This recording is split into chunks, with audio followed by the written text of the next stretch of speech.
On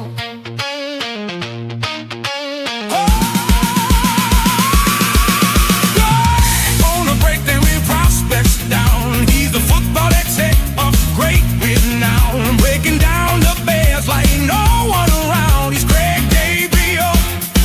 And this is GTO.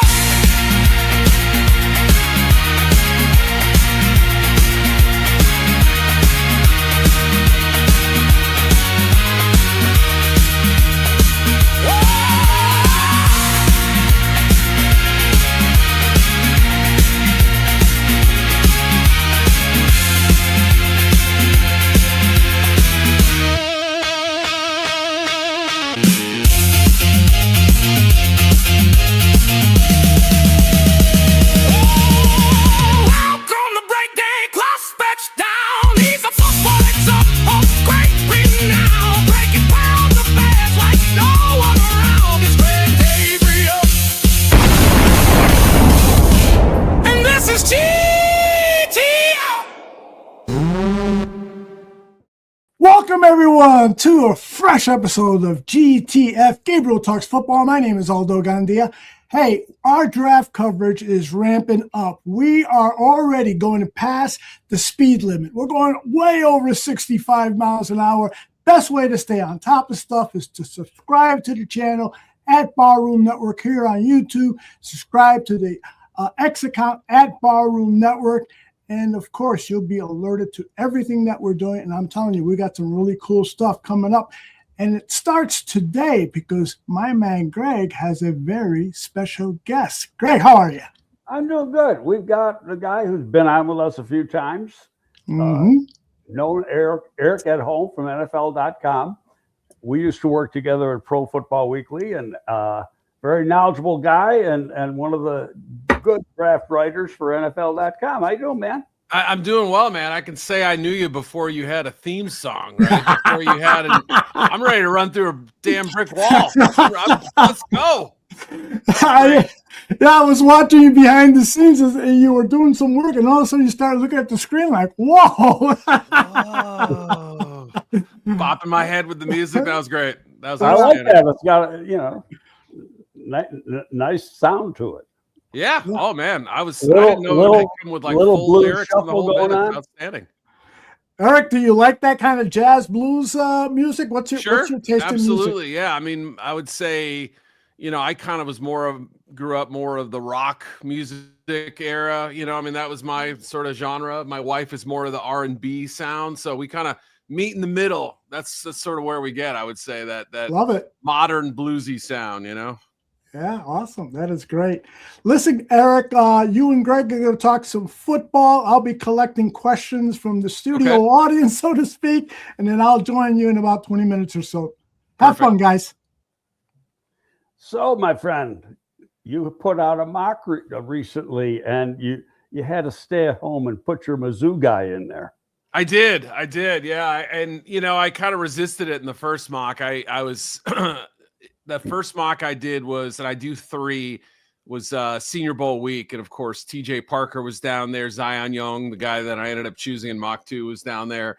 I was watching the ends and the pass rushers that I thought could make the most sense for the Bears. And I thought about Zion. I wasn't sure if he'd get first round mention at that point. I hadn't talked to any evaluators about him. I don't actually know that I have to this point, honestly, but yeah, it was just one of those things like, all right, I'll put Parker in there for now. And then by mock 2, I ended up with Zion Young. And I think as he meets all the benchmarks that Dennis Allen's looking for and, kind of fits the profile of what they like. They drafted a Missouri kid last year. Not that guarantees they're going to take one this year, obviously, but I could see it making sense. And, it just, some of it is like how the first, 20 or so picks go and what the, where the runs are and things like that. And tackle, edge, receiver are going to be 3 interesting positions when the Bears come up, just in terms of who's left and how the first round's shaping up by that point.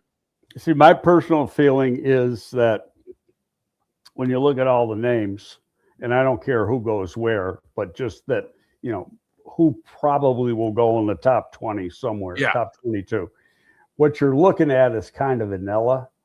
And if it's me and I was preparing, and we did the same thing the year we traded down in 2006 and ended up getting out of the first round, as I'd get out of the first round. I'd go into the top, try to get down into the top of the second, pick up another third round pick, because they didn't get the comp picks.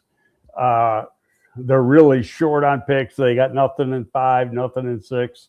I just think it makes all the sense in the world. Theoretically, you might get the same guy at 34 that you were thinking about at 25, because that's the way this draft shakes out. And value-wise, pretty much the same type of player. I agree. Yeah. And I feel like we say some version of that every year. And again, I'm sure it's maybe a different range, a little higher, a little lower, something like that.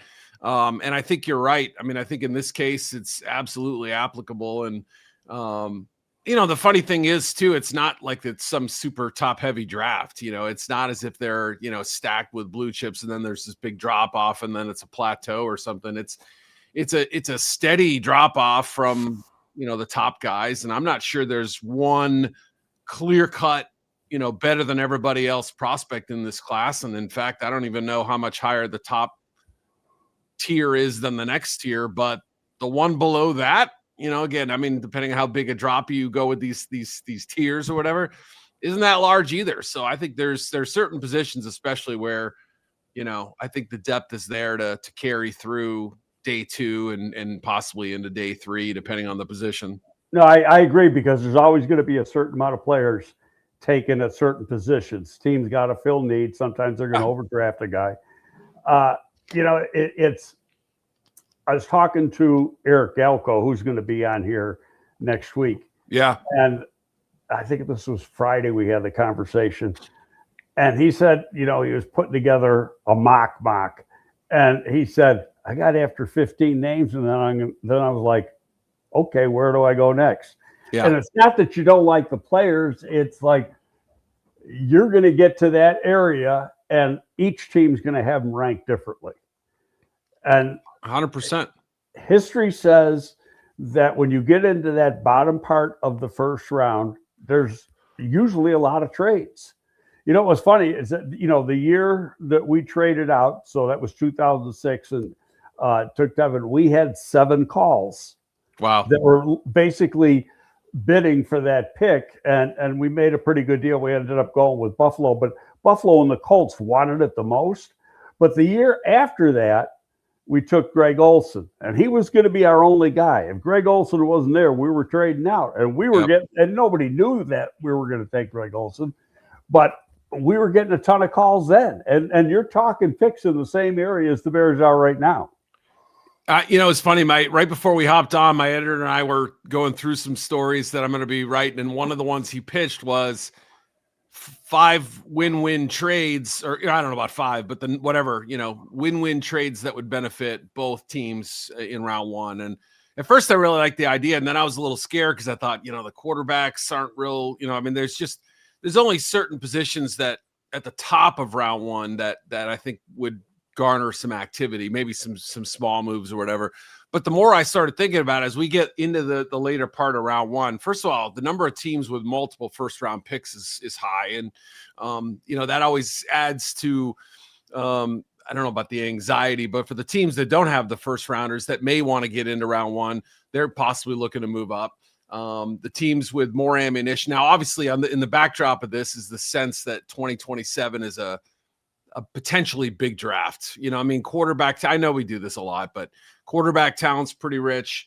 Wide receiver talent could be pretty special too. There are running back for that matter, but there are other positions that I think are going to weigh pretty heavily. And if you're not in that mindset of like all gas, no brakes this year, win or not, then, you might be willing to sit back this year and take next year's pick. So I think there could be some activity at the end of round 1, because like I said, there are certain positions, there could be a drop off at tackle, when that 5th tackle goes or whatever it is, or when that 3rd or 4th one goes, that's when the activity would start because there's a drop off. I don't think that there's enough guys to fill that void.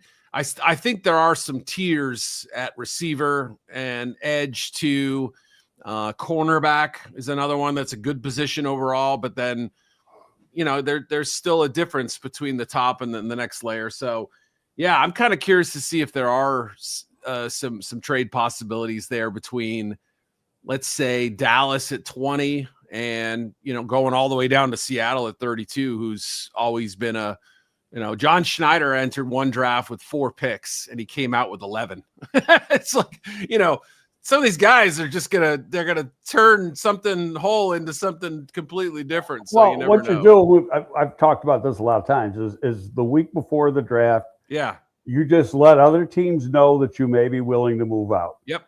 Don't discuss it. You just say, hey, we got a guy we like. If he's not there, we may want to move. Give us a call. All you got to do is let it out, and you'll get the calls. There's no question about that. And teams are always, there's going to be somebody they really like and they want to get. And I'm looking at the teams that got extra picks, and the team that might want to move up, and they're picking it around late or early in the second is Miami. They got like 3 or 4 second round picks. So they might be a team that wants to do it. And there's a few others. If you go to around 34, 33, 34, you're going to get a 3. Anything sooner than that's probably it might be a real late 3, but probably an early 4. Right. So but if a team really wants the player, they'll pay a little bit of a premium. Yeah. And my question that I was thinking as you were kind of explaining how, teams do that initial wave of calls, I'm kind of curious, like, okay, so everybody calls, they kind of give you a rough guesstimate as to whether they're interested in moving up, staying put, moving down, whatever. How many of trades do you remember that just sort of materialized out of nowhere, where it was a team that you hadn't heard from, you didn't know that they were interested in coming up or moving back or whatever? You know what I mean? Is it what percentage of those trades come up when they're just meaning out of thin air? A lot of teams are very quiet as to what they want to do. When I started making the calls in 06, Jerry and I talked, and he goes, how far you want to go back? And I said, well, let's go back no more than 10. Yeah. Something like that. And he said, okay. So I called 10 teams, and just to let them know.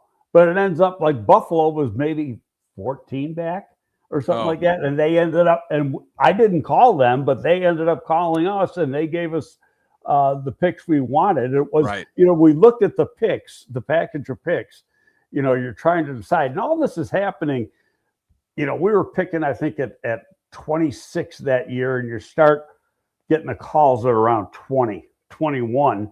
And so you got to think quick. And at that time, we were getting so many calls. Bobby DePaul, who was the pro director, Bobby's the guy who's supposed to be taking the calls, but he was getting killed.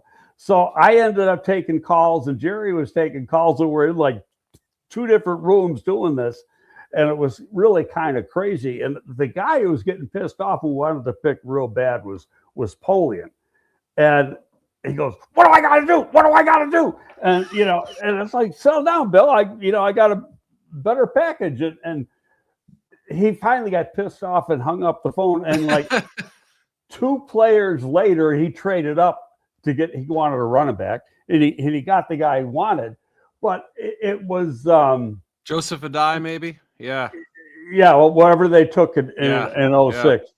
So it that stuff happens. But to go back to the one thing you said, like next year, how many times have we been talking about the draft this time of year? Yep. And but next year's so much better. Yeah, but guess what? Next year hasn't been picked apart yet. Right. And you don't know what underclassmen are going to be in next year, and you're not going to know for a year. And NIL comes into play now. That's never come into play until the last couple of years. And guys are staying in school, and actually it's better for us. I agree. But it's going to take a while to even the classes out with the NIL. But guys are staying for that 4th or 5th year because they're getting paid. Yeah. And some of them are getting paid a lot of money.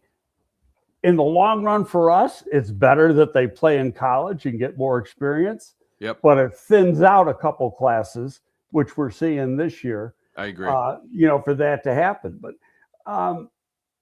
when people say they're stockpiling, they want to stockpile for 27, you're guessing. Yeah. And only because, like I say, they haven't been really thoroughly scouted. You don't have time to thoroughly scout them. You're working on this class. You're doing the thumbnail sketches of them. And you say, oh, this guy looks pretty good. But how often do we see a guy look really good in one year and then the next year he just falls off? Yeah, the only position that I think you can kind of sort of do it at is quarterback. And even then, I mean, to your point, Cade Klubnik came into this draft, came into last season as a potential first round pick. Arch Manning was the potential. Same as Drew Aller. What's that? Drew Aller. Drew Aller, same thing. Yeah. So we do this game a lot where we project ahead and obviously I always use the Mitch Trubisky analogy because the Bears saw more out of Trubisky in 13 starts than they did in Deshaun Watson or Patrick Mahomes, who had 30 plus starts, and the point is sometimes those warts don't get exposed in a smaller sample size. So just back to what you were saying, it's better that these guys have more of the Bill Parcells resume, like the 30 college starts and the being a backup for a year and all that stuff. But yeah, I mean, I agree. I think the teams where you could sort of say, they're not interested in giving up 2027 picks are probably the ones like the Jets or the Cardinals or, the ones who are just, they don't have a quarterback that they're saying right this moment they can swear by. So, but yeah, I'm fascinated to see what the movement's going to be, if how busy things will be trade wise, because we've obviously had more trade activity in general these days. You see it more, and those stories end up being as significant sometimes as the free agent signings, and I think it carries over a little bit to the draft as well, because you see players moved, and you even have the Browns petitioning to trade first round picks 5 years from now. Like they haven't done enough damage. All right. Let's see if we can get two general managers down the road and send all their picks away. That's another, we can do a whole show on that. Yeah. I think that would be in this sport. You can do it in basketball. In this sport, it would be the most ludicrous thing that a team could ever do. You're just wiping out your team in the future to do that. I agree. It would have to take a generational type prospect for me to give up picks that far in advance, and I'd have, your job would be on the line, I guess. Well, first of all, we're saying 5 years in advance. Some of those kids are in high school right now. They're going to be in that draft. You have no idea what you're training. It could be a super draft. It might be an average draft, but you're taking away. There's so much turnover. There's a 25% turnover, if not more, per team every year now. Yep. But by doing something like that, you're just setting yourself up for disaster. I agree. Yeah, I couldn't do it. I mean, I couldn't even fathom it, and it's a different sport than basketball for sure. But no, this is an interesting draft, Greg. I mean, I kind of look at it, and I've heard people kind of, poo-poo it a little bit and just say this is not a great draft class. And I think that's true to a degree, but I think it's also underrated in some regards. I think the tight end spot's really deep. Linebacker, safety's got some merit to it. Corner, there are players in this draft that are pretty good. I mean, other spots pretty lean, but they're just still talent every year. I think safety position's pretty good, but it depends what kind of safety you're looking for. So, but I like what I've seen so far. A lot of people got the Toledo kid, Warren McNeil, or is that how do you say his name? McNeil Warren. McNeil Warren, yep. Yeah, coming here, and I'm not sure he's exactly what DA wants, because what I've been told is they want what they just got in free agency, Kobe Bryant, which is a rangy cover corner or rangy cover safety. And the Toledo kid is Brisker all over again. Yeah. And so, and you don't see him. I went back and I watched a bunch of tape back yesterday, and you looked at it, you go, he's in zone, he's in zone, he's in zone. If you see him, if I saw him in man coverage 5 times, that was a lot, and so and then when you look at his testing, he ran 4.52, his workout wasn't off the charts, but there's other guys, you could say like the TCU kid who's undersized, he's 190 pounds, but a lot of times he'll come up and he'll hit you. He's very physical, and there's times when he has to go cover a slot and play man-to-man. So he has those skills. And if anybody, if you wanted to compare a guy to what, say, Kobe Bryant was coming out of Kansas, Kobe actually played corner at Kansas. That's the guy. So it's really, it's not when the analysts and people like yourself put lists together, you're not looking at individual team needs and 100%. Individual team profiles. You're just looking at players. But you got to find the players that are fit, for the play. Another team. Okay, the Woods, the Memphis tackle. There's a lot of people on X here. Oh, if he's there, they got to take him. He's not a fit. I can tell you right now, he's not a fit. Right. And okay, well, what's a fit? The 3 guys they signed in free agency. All of them have the same thing. All of them can run. All of them are highly competitive kids. They want speed. I talked to one guy who knows the scheme and knows what they want, and he said it's going to be all about speed this year. Yeah. And and they didn't have speed in the interior. That's Woods is like, why didn't you keep Billings if you want Woods from Clemson? Because that's the type of player you have. So those guys they don't want. They want one gap penetrators who are disruptors and not the big bear who's going to occupy blocks. Yeah. And this draft has some of them, I mean, there are some guys who obviously they're sort of your more classic nose tackle types, space eater types that you were saying, that's not what they're looking for or whatever. You have a guy like Caleb Banks, who at his best could be, I don't know about Jalen Carter, but I'm just saying, like, in terms of a build in a game, like if you saw him at his best, you could sort of compare them or whatever. But not always. He's the biggest hit or miss guy in this draft, I think. 100%. Easily. And on top of that, he breaks his foot again at the combine. So now he's broken his foot twice in less than a year. I'd be scared. I would. I mean, again, I don't have access to the medical reports. I can only hear what I'm hearing. A lot of teams might even have him off the board. So, yeah, I think there will be some teams, and just in terms of like Grayson Halton from Oklahoma's really tested well, and he's maybe a little bit farther down the line. He's got arms like this. Some of the quicker penetrator types that you're talking about there, I could see that being a possible fit there. Who else? I mean, I would say. The guy that jumps out to me is Zane Durant from Penn State. Yep. And if you go back to 24 tape, he looked like he might be a possible first-round pick. Penn State players this year fell in the toilet for some reason. On the defensive side of the ball. That was an odd situation. We've talked about on here, Aldo and I have talked about Danny Dennis Sutton a few times. Yep. Dennis Sutton looked like another guy who might be a potential first rounder last year. This year, he started off the season slow, didn't look like the same player.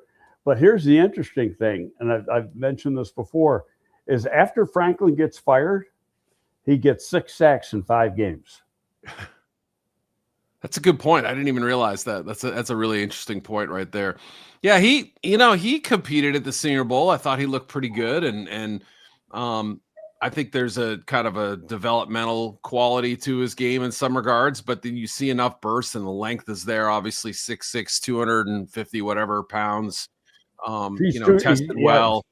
I would say he's a tough guy with some athletic burst, and an interesting player who's probably slipped through the cracks a little bit. Malachi Lawrence has been the opposite, the kid from UCF. He was sort of more of an unknown coming into the new year, and then is sort of broken out with some really excellent, good performance at the East-West, and then also very good performance at the East-West. Yeah, and I'm sure Galco talked about that. And, yeah, Galco will be on next week, but he thinks he's going in the first. Yeah, I don't think he's going in the first, but Galco put it this way, borderline first. Yeah, I put him 30. What did I put him? I put him at the end of my mock draft. I can't remember exactly where. Maybe to the Chiefs, with their second pick or something like that. I always like to throw a player that I think has like a 20-25% chance to be a first rounder. Like for the right team, you could see him fitting there if everything else lines up. And that's to me how I look at the process is that, you come in with a plan A and a plan B and a plan C. And sometimes you have to take the plan C based on what happens. You're not willing to move up. You're not willing to do this or that. You're kind of stuck where you are. Sometimes you get your third best option and that happens. And maybe it ends up being great, but sometimes your third best option ends up being your best option. Exactly. You didn't realize it. But I remember talking to a team years ago who you could just kind of tell from their Thursday night, Friday morning press conferences, they were maybe a little disappointed by the way things worked out.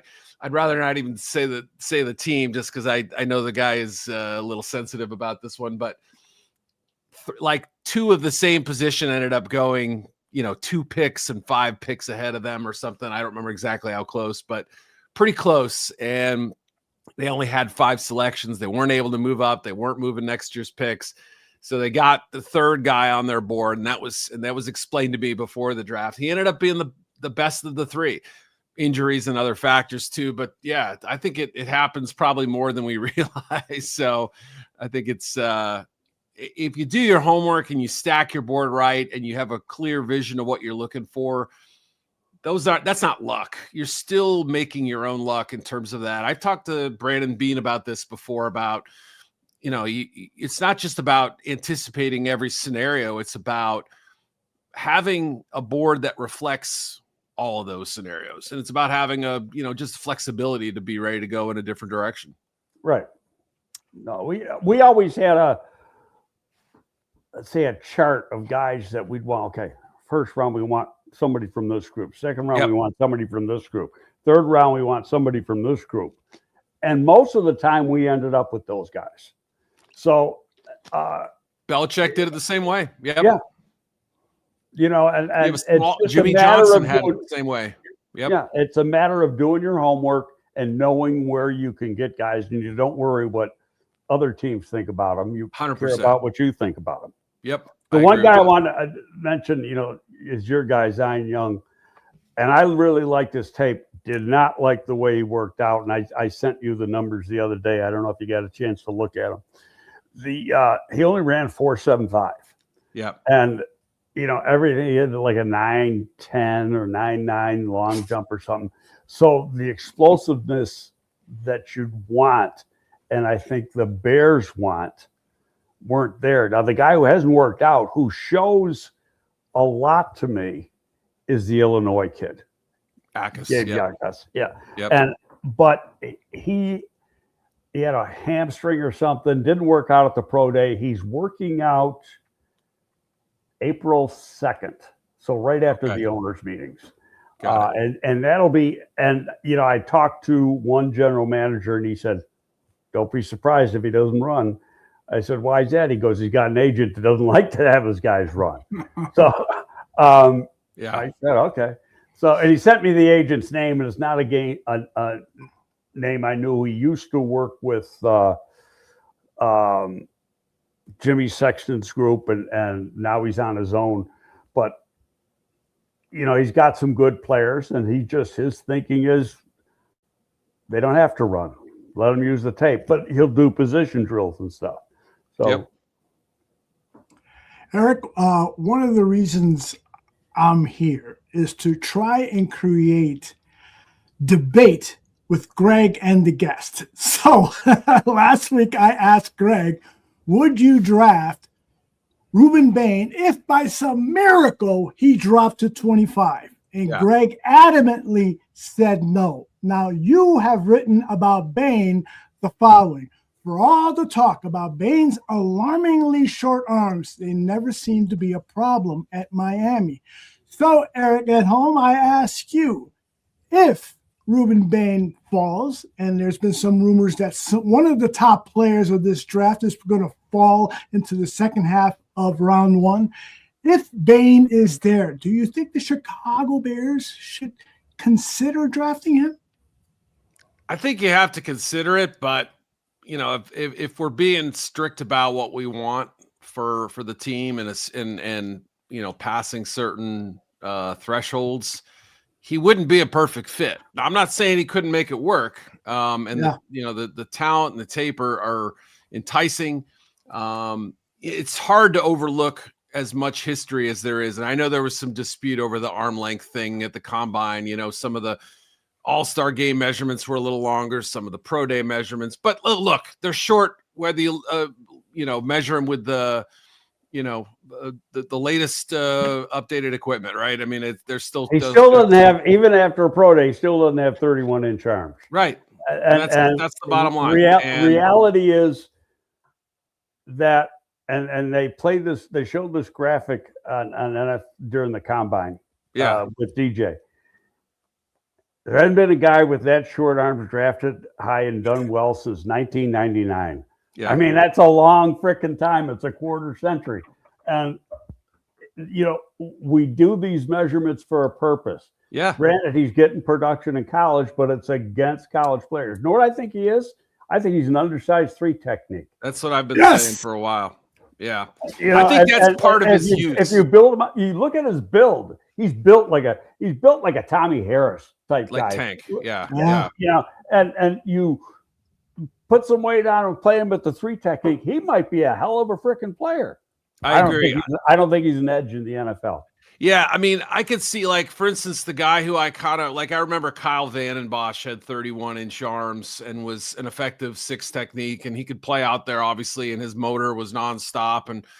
But he was a 17 sack guy in college who became an 8.5 sack guy in the NFL and was a good player, obviously never an elite top of the line, pass rush or whatever. But, when you see so much history that suggests that this arm length stuff does matter. Of course, there are exceptions, but the exceptions are all longer than he is by 1/2 inch or 1/4 inch or 3/4 of an inch, whatever it is. So I'm not saying he can't do it because I've seen too much good. There's always going to be an exception, right? But like I say, to me, the biggest stat that jumps out is 1999, right? And this is 2026. You need to have everything else almost perfect. You have to have elite athleticism. You have to have elite technique and all this to kind of make up for that stuff. Aaron Donald obviously is the exception of all exceptions in terms of size. But he had 32-inch arms or 32.25-inch arms. But he still, I was just going to say, he still met that kind of minimum threshold there where, he could kind of get away with it. And he's an exceptional football player that, few guys could touch. So one of Greg's favorite quotes is, if you draft an exception, you're going to have a team full of exceptions. Yeah, right. No, I think that's a good philosophy. If you're always that was Parcells' quote. That was Parcells. It was a conversation because you draft an exception, you break your rules, your whole team's going to be team full of exceptions. Mm-hmm. Yeah. I mean, you have to stick to your scouting principles, and if you're wrong, then you go back and adjust in the off season. So it just has I'm not saying that you should always stick to the same plan that that Bill had in 1987. Obviously the league is different than it was now, but I'd be curious to see whether Bain can essentially rewrite history. Well, this goes back 20 years, maybe not quite 20 years, but we did a study of the best pass rushers. We thought going in that it was going to be speed. Yep. It wasn't speed. It was long arms. Yeah, you look at the correlations, length matters. And there's been some really, and one of the best ever couldn't run worth a shit, and that's Michael Strahan. He was a 4.9 guy. Was he really? God, I forgot he was like that. Yeah. I mean, there's something to it. Yeah, let me get to some questions. I actually posted a request for questions on X yesterday. We've got a handful here. So let's see. Regarding the cornerback position, Ma'arifa, sorry, I probably mispronounced that. He said that next year is Tyreek Stevenson and Terrell Smith's last contract year. Will Poles prioritize a cornerback over a defensive end with their first selection? You guys have any thoughts on that question? Well, I like the thinking, Greg, and just in terms of you see successful teams often draft for next year's needs, right? They look at the roster, they see how the contracts, maybe they're saying, hey, we'd like to re-sign this guy. We're not sure on this guy, but we're going to have a need there. It would be nice to have a player in the system for a year. If they play great, if they don't, you can live with it. However, not every team approaches it that way. You got to have some patience. You got to have some long-term vision. This is a Bears team that has to feel, after going to overtime against the Rams, like maybe we're darn close to making a title run here. Can we afford to have that kind of let it come to us kind of patience? I don't know. I'm not saying you couldn't use another corner. Corner is one of the most prioritized positions out there, but I think it makes sense that they would draft one. I don't know that it guarantees they're going to go with their first pick unless, the right player. Like, let's say Jermon McCoy from Tennessee, who's got a pro day in about a week here. I think the 31st of March. Yeah, he's coming off an ACL. So, I mean, he missed all last year. Yeah, I mean, that's going to play. You got no tape from 2025. So you've got a risk factor already there. And I'm not saying you can't do it. We had this discussion, Aldo and I, last year and during the football season. Don't they got to take care of the safety position? And I said, yeah, next year when they don't have any. And what are they doing? They're doing it right now. And, it's if you got 10 or 11 picks, it's a different story. But right now you're sitting, you don't have a pick in 6 or 5 and 6. Yeah. You didn't get the comp picks. The only way you can get extra picks is by trading down. I'm not saying they're going to take an edge with their first pick. I don't know if the best player could be a safety at 25. But if you trade out of 25, now you're looking at, well, okay, maybe Zion Young looks better at 33 or 34. Maybe Gabe Yakas looks better at 33 or 34, something like that. The value for the pick is a little different because I know you're going to get safeties in the second and third round that are going to come in and start. That history tells you that. It happens every year. So it'll be interesting how they do it. One of the things, and you and I chatted about it just on text the other day, I've been kind of following some of the pro days to see how many, because last year the Bears, when Loveland had his pro day and he didn't work out because he was hurt, they had like all of Hallis Hall at the University of Michigan. Yep. Well, guess how many guys were at Missouri last week? One. Guess how many guys were at Penn State last week? One. Now, we used to play that game too. One year you'd send a lot of people, and the next year you wouldn't do anything to throw people off. But it's just, and you could do a private workout. If you like a guy and you just, set it up a private workout with the agent so nobody knows about it. So there's a lot of ways you could do it, but I just thought it was really interesting that only one guy was at Missouri and one guy was at Penn State. Yeah.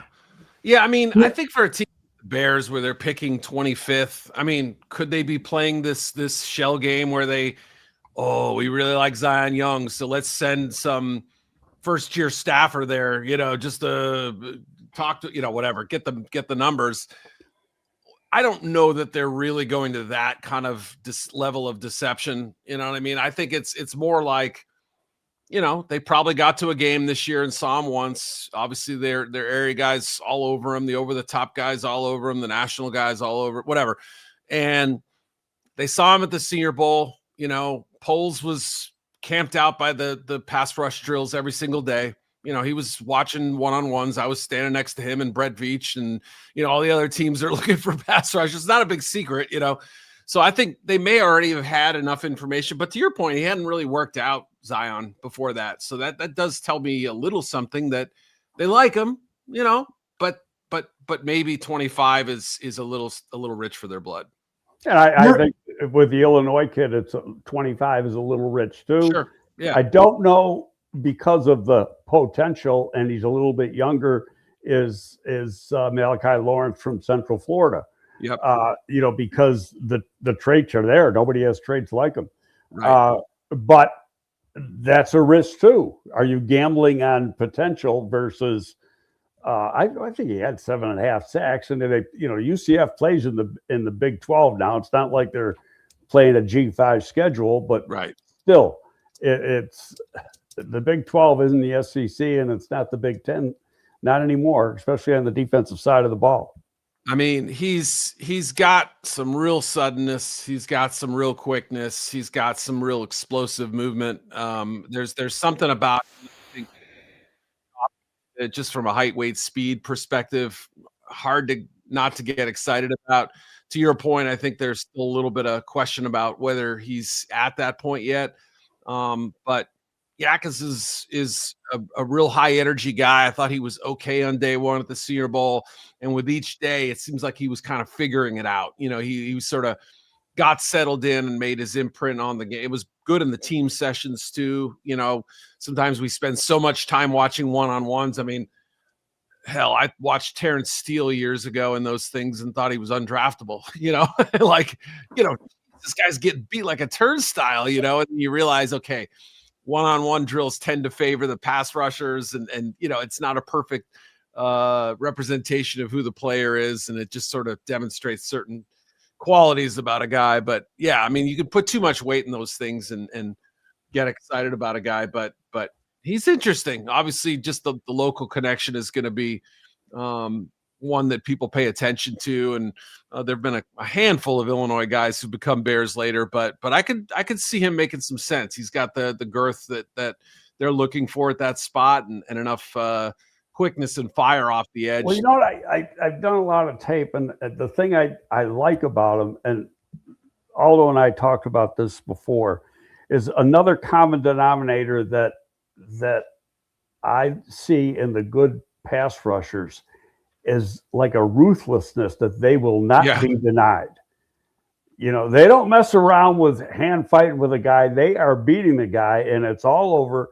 And he seems to have that type of attitude on the football field. I'm going to get there.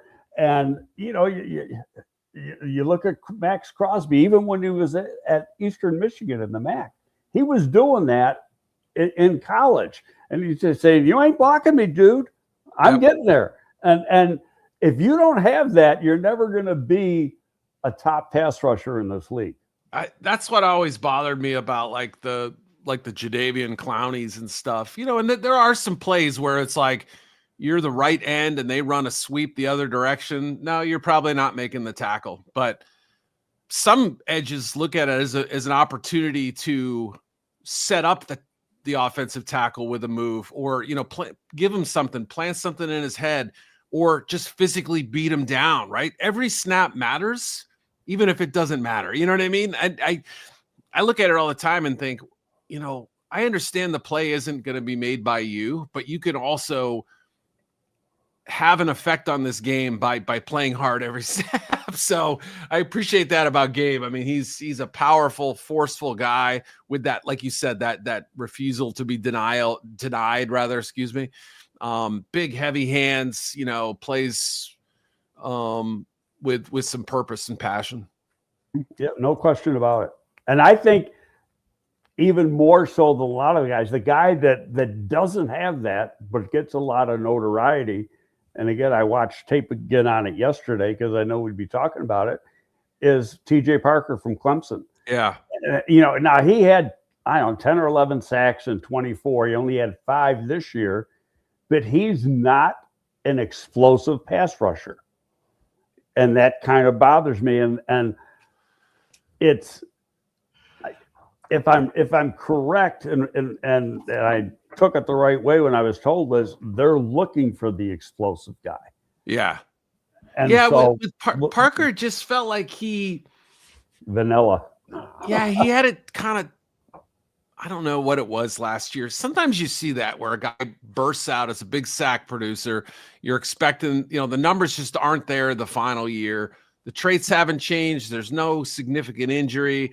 It's not like they've added a bunch of weight or lost a bunch of weight. They're roughly the same players the year before, but there's just a little bit missing with him. And, sometimes when his initial move gets stalled, I feel like he needs that change up move a little bit. He's got to get something to work off of that. Right. And so some of that may just be a little bit of development, but to your point too, I don't know that he plays with his hair on fire.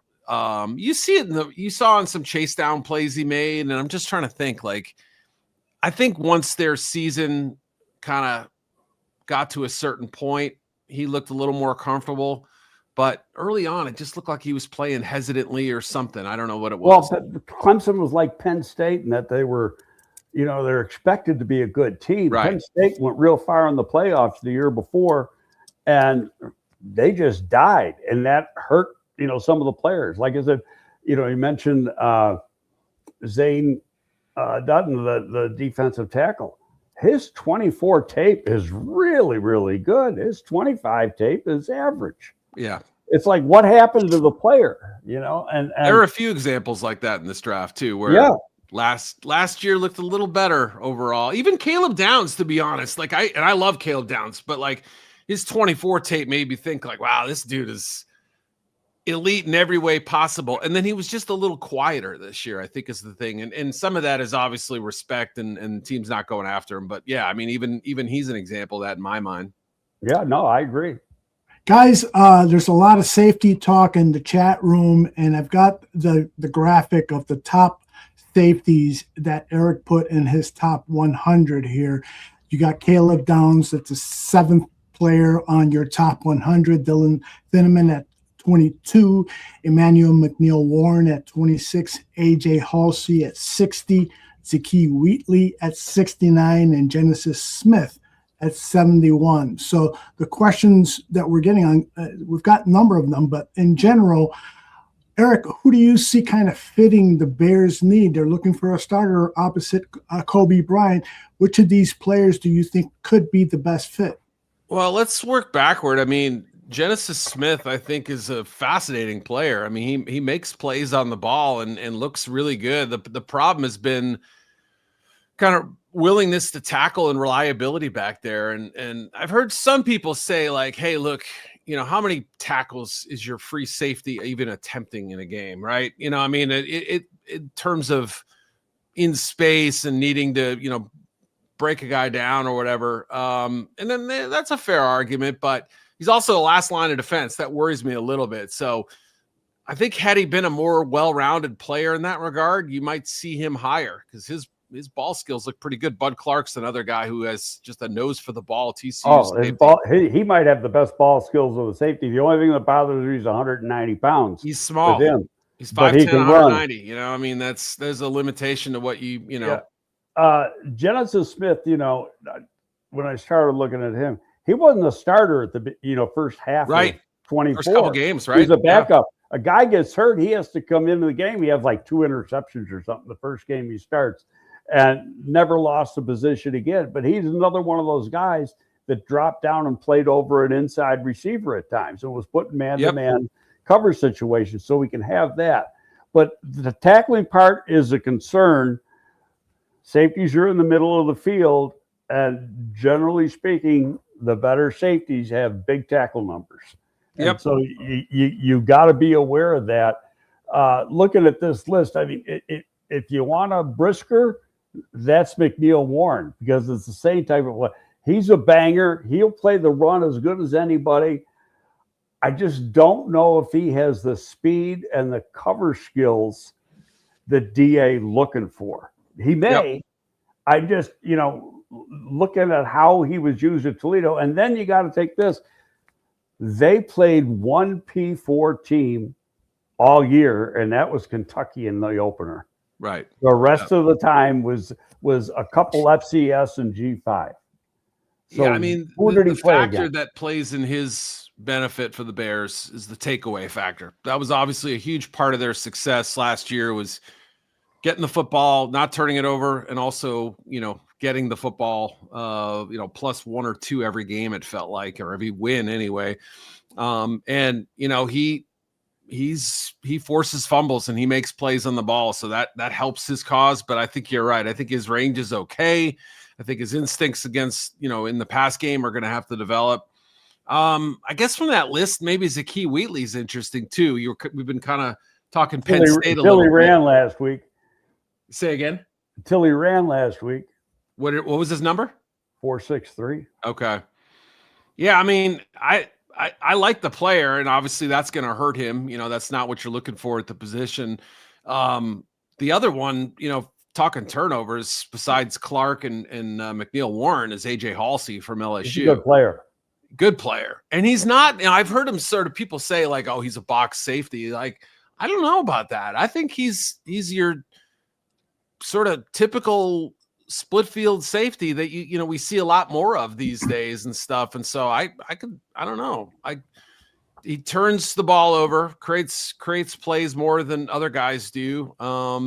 Has a good thick build, but isn't like a lumbering, box safety. I see him covering a lot of ground out there and doing it pretty well. So interesting class. I mean, even the kind of the nickel types in this year's class who could be safeties.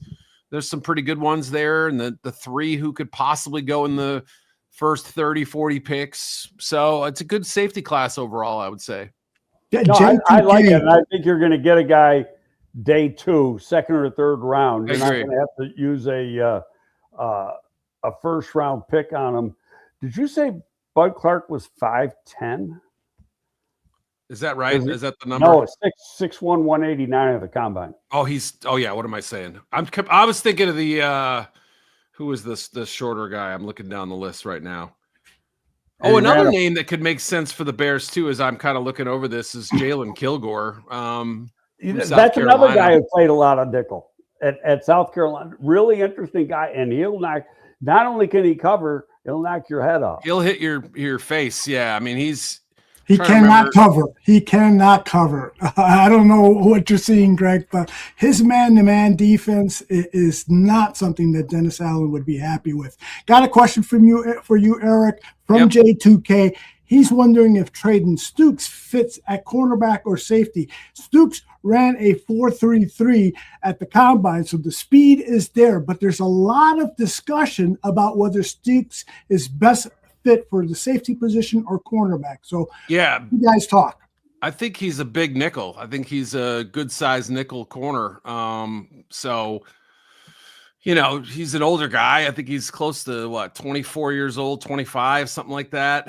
Tough kid, had some big plays last year, really seemed to kind of break out and become a really good football player. I think he's probably an either or, safety or corner if you need him as a backup, but his primary position is inside. I don't know. That's how he was used last year. Arizona had a good secondary. And they have 2 draftable safeties, a good nickel, another corner who's I think pretty good. So, but I haven't done enough of that guy to really have a strong opinion one way or the other. Yeah, he's got some length that you could try him outside, but I think from what I remember anyway, he's looked better inside. Excellent stuff, guys. Eric, we promised we'd keep you for about 45 minutes. We're approaching the 1 hour mark. I didn't even realize. You know we're what? having fun. That's how you know you're on a good show. Eric and I always have good conversations. I got to say that. You're on like once or twice a year, and we love it. But we're good friends on top of that, so that helps. Yeah, well, first of all, plus, Greg, the theme song was like 7.5 minutes. So that cut into our time. We had a third verse and then the reprise. They're like, okay, dude, come on. Yeah, I saw you going like this. Wrap it up. I loved it. I love that opening. We've only had it for like a month, but I love it. So hey, good. Eric, quick question. Are you working for ESPN now? No, I'm an NFL employee, at least for now anyway. That's what's because we know NFL Network is now owned by ESPN, but the website NFL Media is still its own entity.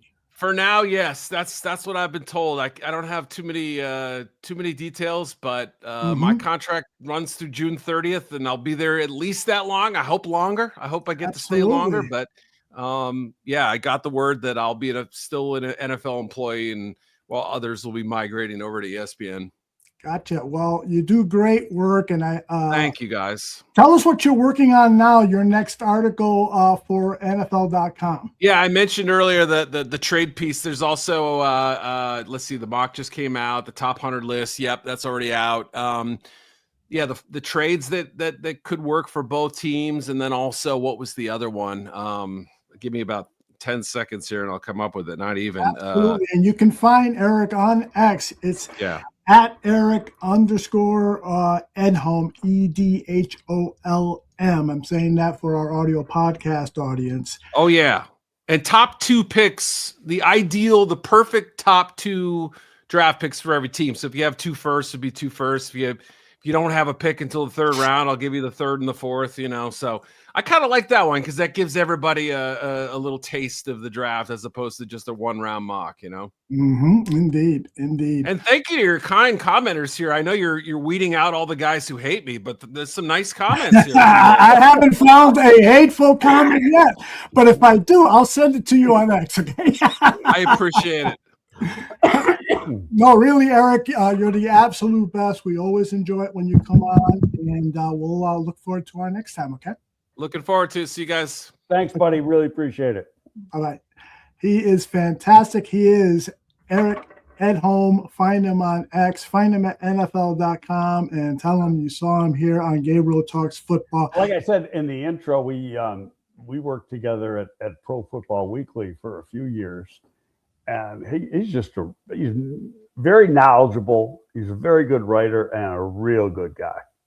That must have been a great environment to talk about football. Pro Football Weekly is a publication that I started buying in my late teens at the newsstand every week. I never subscribed to it, but at the newsstand every week, I was looking for the latest issue. They had writers from across the country. Now, I know they weren't all housed in one place, but you, Eric, Hub Arkish, and others would get together and talk football, right?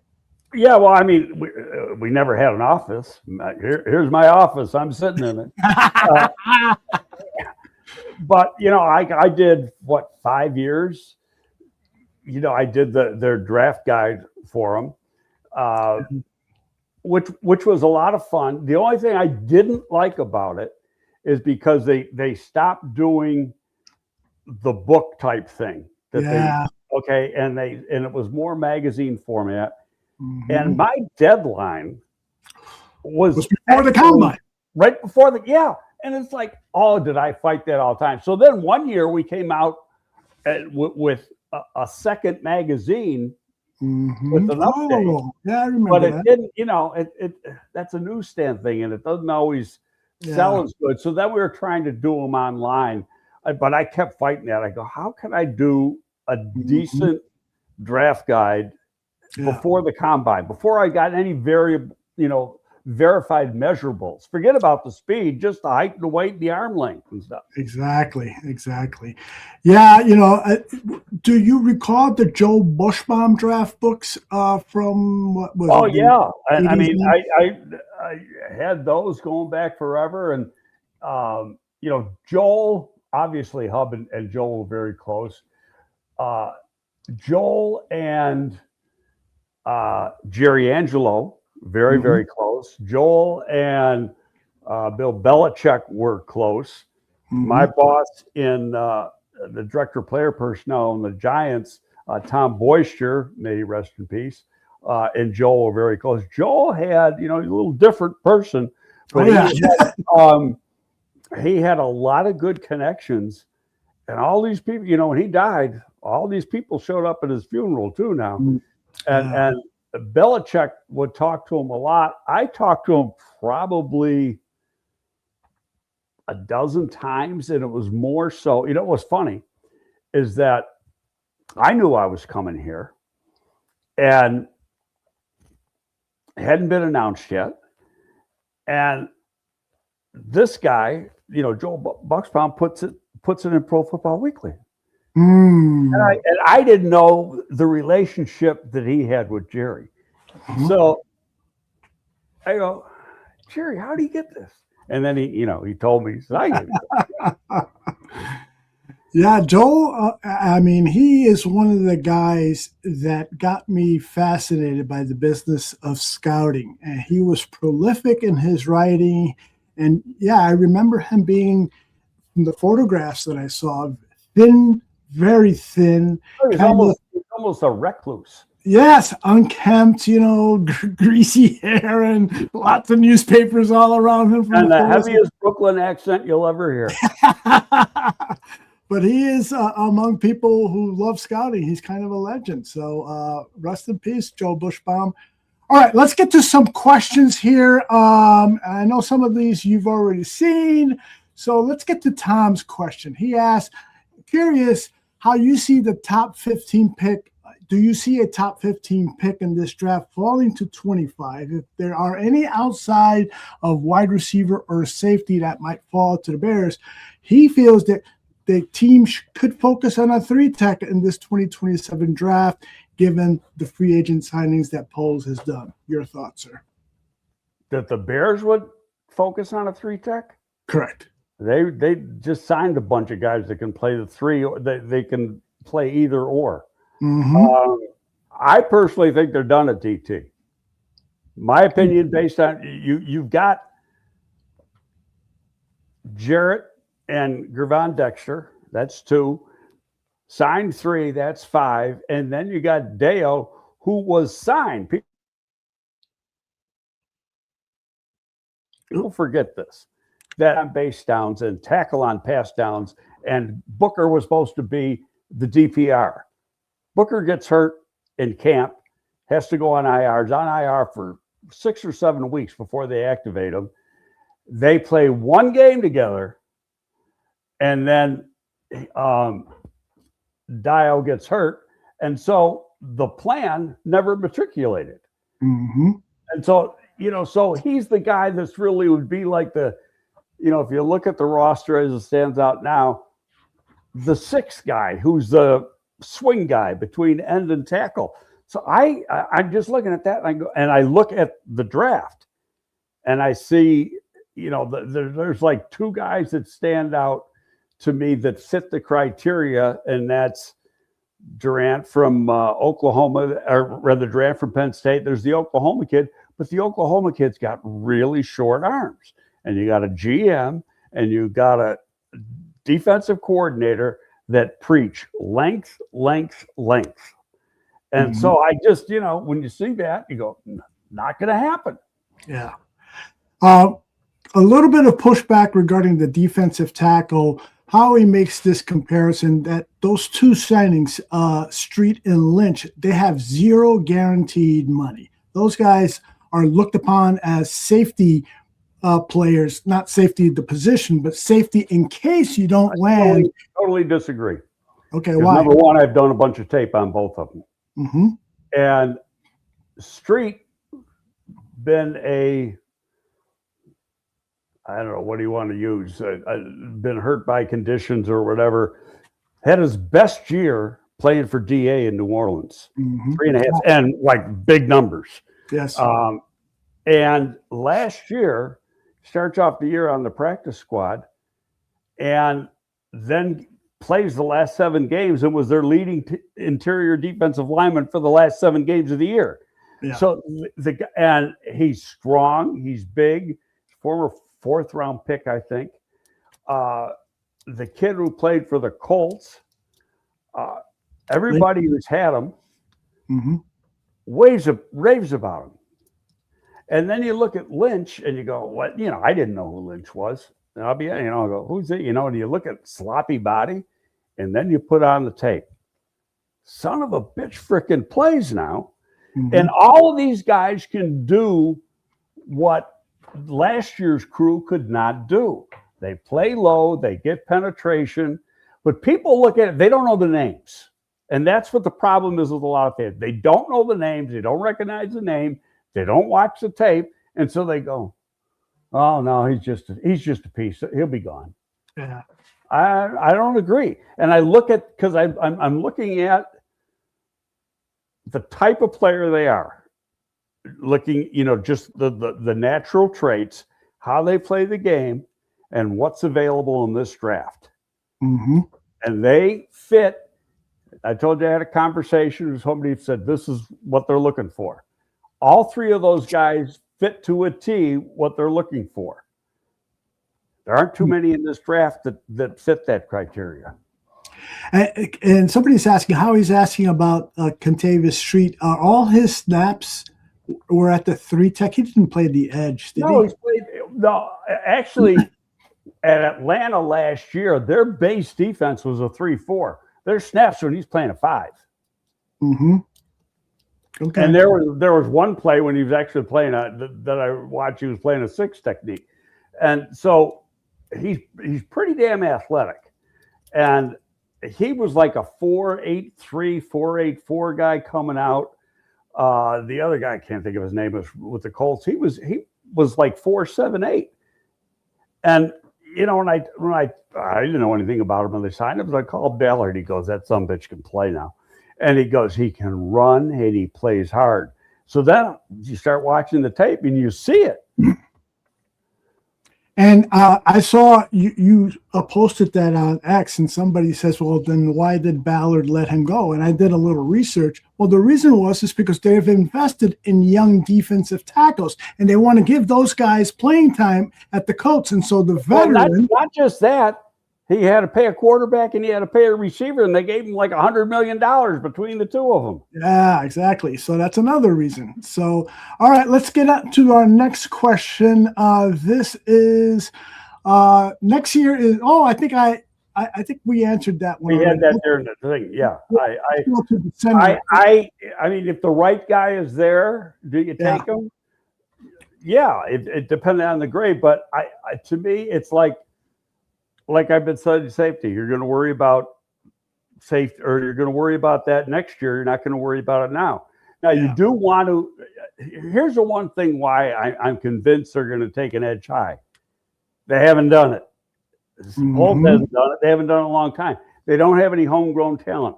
We have seen what it costs to get an edge on the market. Yeah. Okay, and the one thing and it's really worth talking about. You look at what the fans are. Oh, they're going to go after Hendrickson. Did they even try? No. They're going to go after Crosby. Well, the people, the media said they went after. They didn't really go after. They never offered 2 first-round picks. Mm-hmm. And okay, why? Because the cost, and it's. The cost, the agent, and Crosby's coming off a knee surgery. Baltimore flunked him on a physical. Okay, how long is he going to be effective? He might be effective for another 4 years. Mm-hmm. Maybe, and we talked about this before, when you've got arthritic conditions. That can change literally year to year on how more severe the arthritis is. And so, I mean, you can look at my finger and see what an arthritis does. So yes, indeed. Imagine what it does to a knee. So, and I've had I've had one knee replacement because of an arthritic knee, and I need another one. So I know what it does. So it's just a risk, and a risk they didn't want to take. And you look at the money the other guys get. Owen, $25 million. Another guy, 20-something million. They go, no, we're going to get our own guy, and he's going to be at our price at least for 4 or 5 years. Mm. And so it just makes all the sense in the world for that to happen. And it's not an outstanding edge class, but it's a good edge class. Yeah, you could find guys who can immediately be a part of the rotation. Well, that's all they're going to be. Even if it's the 5th pick in the draft, he's going to play in the rotation. Yeah. Let me ask you this, because I've been thinking about it a lot. Is there, with DA's offense, it appears to me that the edge players can get an awful lot more production in terms of pressures and perhaps sacks if that interior pass rush is there, not necessarily accumulating sacks, but breaking down the pocket. And so that perhaps getting a push. Yes, getting that push. So perhaps maybe if they is a defensive tackle that they really like, who has fallen to the bottom of the first round or maybe the second round, that they might draft a defensive tackle to complement the players they already have on staff. Yeah, it depends like who it is. And, having drafted for 8 years, drafting players that fit a profile, I understand what they're doing. And they don't have the plus and minus system like we had, but I wish they almost did. Of course they could, and I just don't know exactly how their grading system is. But we only drafted pluses, except for Greg Olsen. Greg Olsen was a nothing because he wasn't a good blocker. Now in today's game he would have been a plus, but that was it's people look at names and they don't understand, can they play the scheme you're playing? It's just, you cannot get exceptions, to go back to Bill Parcells. You can't get guys who can't play what you want to do. What did Poles say after the season that they got together, or he said this down at the combine, they got together and they said, we got to have more speed. And that's all across the defense. Yeah. And so when you start seeing guys are, like the Clemson defensive tackle, he didn't run. He did run 10. He didn't run anymore. He ran 110. And average time, his agilities were average to below average. His long jump was 8'8". It's just like, where's the juice? Where's the explosion? And so you just say, and on top of that, he's got like 31-inch arms. So you're going, it ain't him. Now if he's there at the third round, then it's now you might make some exceptions because but you're not going to take him in the first. Right. Now at the linebacker position, Greg, are they looking for somebody who's a clone of newly signed Devin Bush, or could they rely more on somebody who has great instincts but doesn't run that 4.5 40? Well, they just signed Sandberg. They re-signed and gave him pretty good money, Jackson. Yeah. They gave him money to start. And so you got a guy, he's a 4.58 guy coming out. Bush was a 4.48. Bush could freaking run now. And then you've got, there's people who want to write off Hippolyte or whatever. He was a rookie last year. Okay. These guys, and they all fit the criteria. It took the one kid a couple years to really get going, and then he got hurt last year a bunch. So I'm not sure. First of all, they only keep 5. Right. Okay. And the one guy, I can't think of his name now, the defensive end, Hardy, he's practiced at linebacker, he's practiced at edge. He's really a special teams player. Okay. Right. So he could be your 6th linebacker or whatever. But when you look at what they have, free agency is always a precursor to the draft. And when you look at what they signed across the board, you go, okay, now I know what they're doing in the draft, because and to me, it just jumps right out at you. They struggled. Gardner Webb started off pretty good, but in reality, he wasn't good enough. He got beat like a drum when having to play man coverage from the nickel. He's better playing deep at the safety position. That's why they went out and took the guy from Buffalo, because that little sucker can play. And so got ball skills, and he's tough. He's not big, but he's tough, and he can run. And so, they're filling areas that they think they got to take care of to be better, and everything says, like, say, corner. Well, on paper, corner's pretty good. You know, Terrell Smith is supposed to be ready to go for OTAs. We'll see if there's anything that slows that up between now and May when OTAs start. The offseason doesn't even start. The offseason program, last year they get started early because they had a new coach. Now they got to wait. It's like a week before the draft is when they can start OTAs. So you're not going to have a lot of time with those guys to see exactly how they're coming back in the building before you got to make decisions. Gotcha. Hey, Greg, Jeff King was on the Chicago Bears podcast named Etc. No, I didn't get to, I only watched a couple minutes. I didn't get to watch all of that. I still got to. I'm going to play a clip for you, and I'd love for you to respond to it. This is Jeff King talking about scouts and scouting. I think you have to stay convicted. I think that's the most important thing as a scout is, you know, you watch the tape and then you stay convicted in what you believe in. I think that's the biggest thing, because once you become wishy-washy or go back and forth, and then now even in this role, like, you don't know how to read scouts if they're back and forth.